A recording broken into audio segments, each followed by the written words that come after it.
Uno, sostener de modo binario la naturaleza sexual biológica de los cuerpos, es decir, macho, hembra. Dos, la visión social de control de género, obviamente masculino sobre femenino. Tres, asignar a la heterosexualidad como práctica única y obligatoria, controlando los cuerpos desde la reproducción.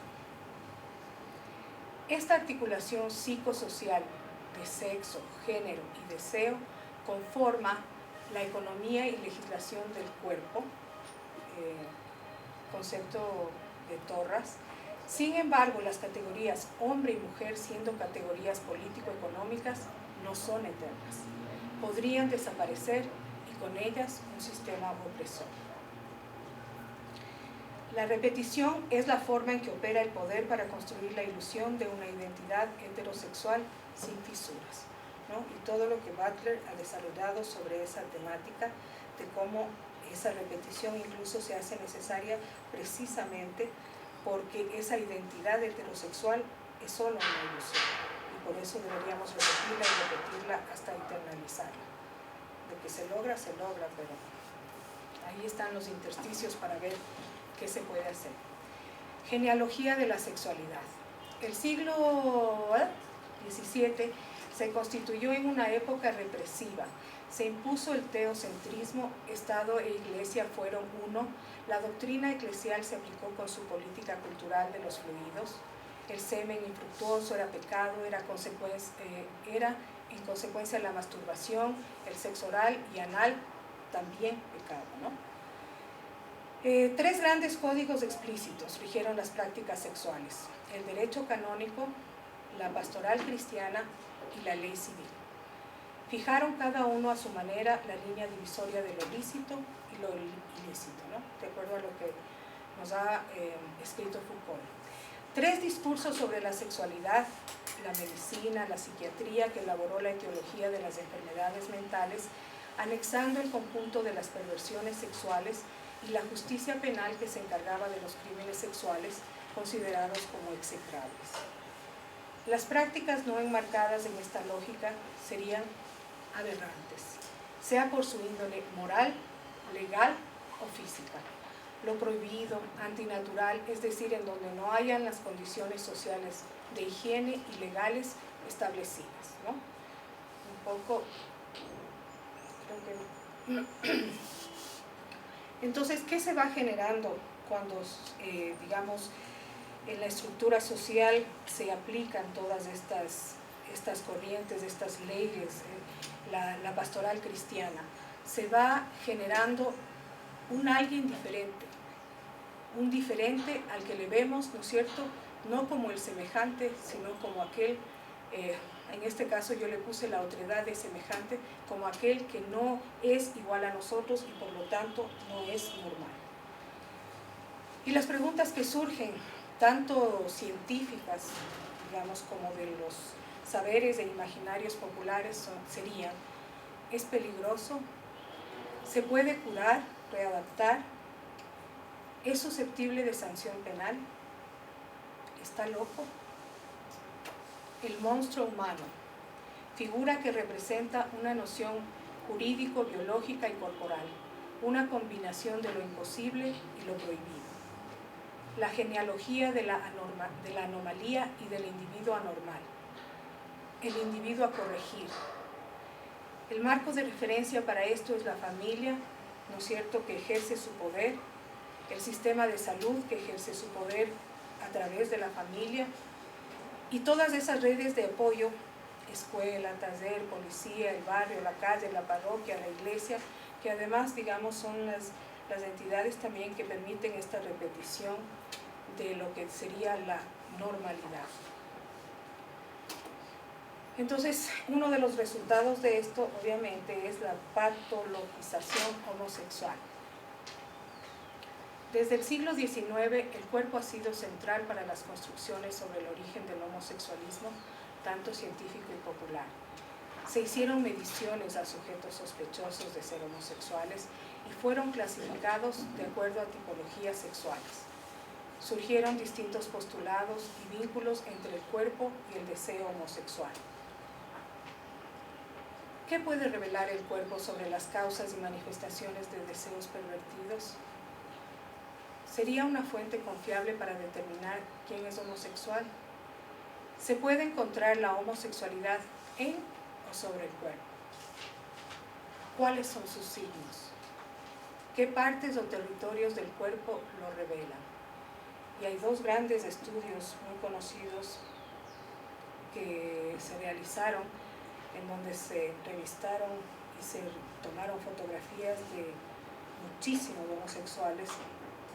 El de Kinsey es uno, creo que como 18.000 hombres y como 15.000 mujeres, ¿no es cierto?, que sirvieron de base para muchas de las conclusiones a las que se llegaron y que luego sirvieron, digamos, para establecer toda esa normalización que hasta nuestros días está vigente, ¿no?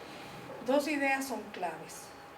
Se la veía en términos de, o sea, a la homosexualidad, ¿no es cierto?, en términos de degeneración constitucional, y planteaba que los homosexuales sufrían de una condición patológica innata del cuerpo relacionada con desórdenes del cerebro y del sistema nervioso. Y dos, estableció la homosexualidad en términos de inversión sexual e imaginaba que los homosexuales pertenecían a un tercer sexo, situado entre lo masculino y lo femenino. El supuesto fundamental en el contrato social actual es la heterosexualidad, sin reconocer que las identidades genéricas y sexuales son dinámicas y cambiantes. Sin embargo, surge un camino liderado por las feministas y que sirve para un proceso desde los movimientos homófilos, homosexuales, gay, LGBT, y ahora, digamos, la teoría queer, que es la que me gustaría como compartirles más, ¿no? En la tesis está desarrollado todo que tampoco es una cuestión, digamos, lineal, horizontal, ¿no?, sino compleja, que se iba superponiendo todos estos espacios en donde habían estudios, posiciones, grupos que iban luchando por ciertos derechos, por hacer, digamos, algunos cambios respecto de estas identidades sexuales diversas.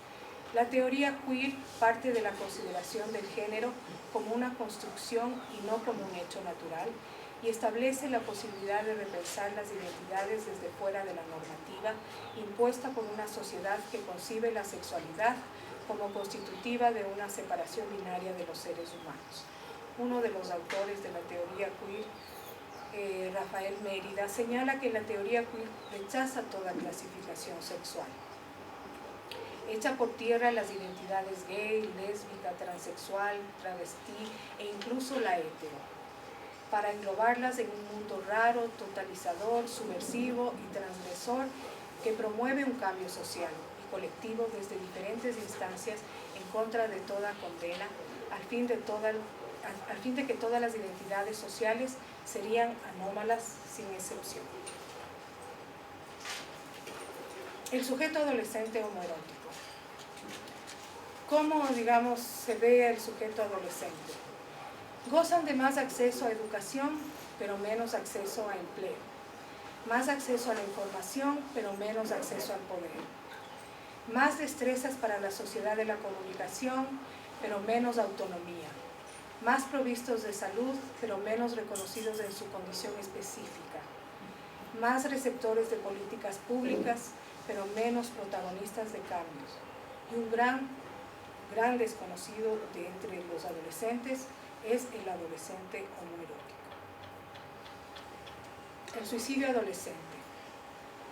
Una de las preguntas que encontré entre toda la documentación que leí, que me parece súper valiosa, es si existe una locura suicida.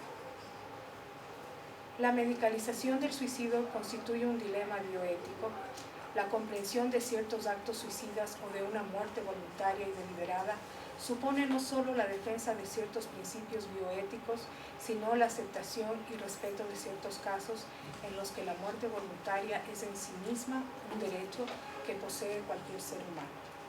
Y claro, esto me imagino que dará para mucho debate, igual que el aborto, igual que la eutanasia, igual que que todo lo que tiene relación con la muerte, que se vuelve tan misterioso, pero al mismo tiempo da mucho temor, ¿no?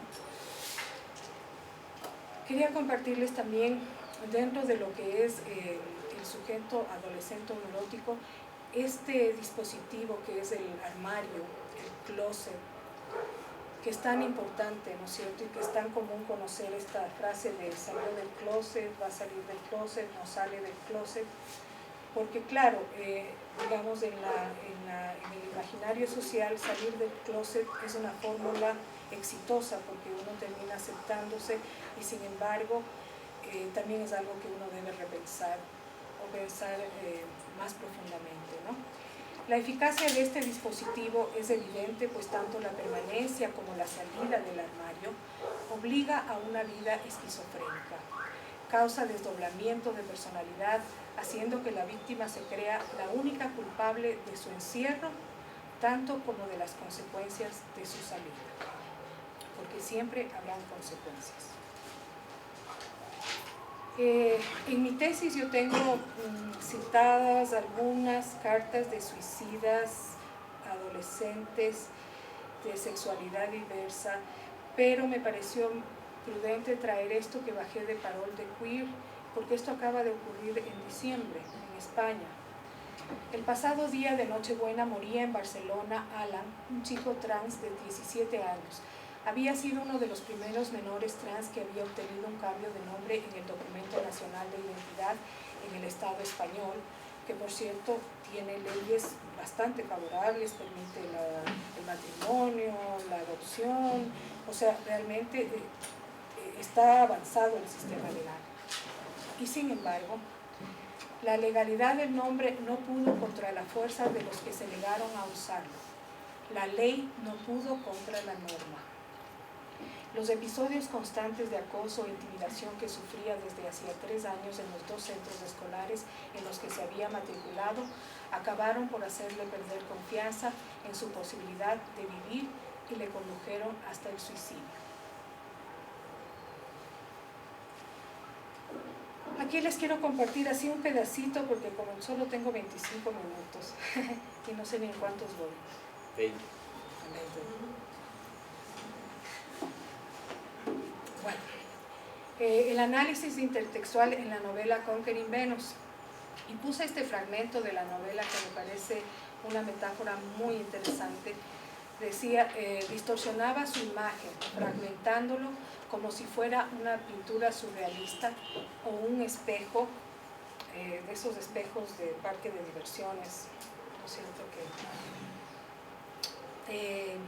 Voy a hacer bien cortito esto. En definitiva, los personajes de esta novela provienen de esta ciudad pequeña del sur de Estados Unidos, ultraconservadora, en donde para ellos hay hombres y mujeres, cada uno tiene su rol y no hay otra posibilidad. Entonces todos estos personajes crecieron allí, vivieron allí. La historia comienza en verano del 95 cuando el joven Martín, un escritor de 23 años, acepta ser chaperón junto a su amiga, la vieja profesora Diane Jacobs, para ir a un viaje de graduación a París. Diane espera que ir a Europa, ¿no es cierto?, logre hacer que supere esa tristeza que tiene Martín desde que su amante Peter se suicidó. Martín obviamente después del suicidio tuvo que ir a psiquiatría. El viaje se convierte en mucho más porque Martin se enamora de uno de los estudiantes, David McLaren, de 18 años, quien no está preparado para asumir una sexualidad que emerge de la nada, con sentimientos perturbadores con los cuales no sabe lidiar todavía. No sabemos si aprenderá o si terminará de alguna otra manera. Al igual que los espejos que colocados uno frente al otro se reflejan hasta el infinito, los armarios o closets donde se oculta la sexualidad, y aquí sí quiero decir la sexualidad porque no es solamente la sexualidad diversa o el homoerotismo, yo creo que todos ocultamos en esos closets nuestra sexualidad. Se multiplican, si pudiéramos atravesarlos nos daríamos cuenta de que sale de uno para entrar en otro muy similar. No importa cuántos atravesemos, siempre habrá uno más. La permanencia en el armario y la explicación de su salida son comportamientos en relación de un mismo discurso, que los rodea y constituye. Extrañamente, el silencio es intencionado y transformativo, tanto como el discurso. ¿Cuál de ellos refleja la verdadera imagen de alguien, de estos espejos, de estos armarios? ¿Por qué debemos tener una imagen verdadera de la sexualidad y la identidad? Quizás lo más verdadero en nosotros sea esa imagen deforme, cambiante, precisamente lo que nos constituye como seres humanos y que compone nuestras propias anormalidades corporales y sociales. Detrás de la negación, porque es lo que más se repite en las dos novelas, en esta más, es I'm not a queer. No soy un queer, no soy un raro, no soy un homosexual.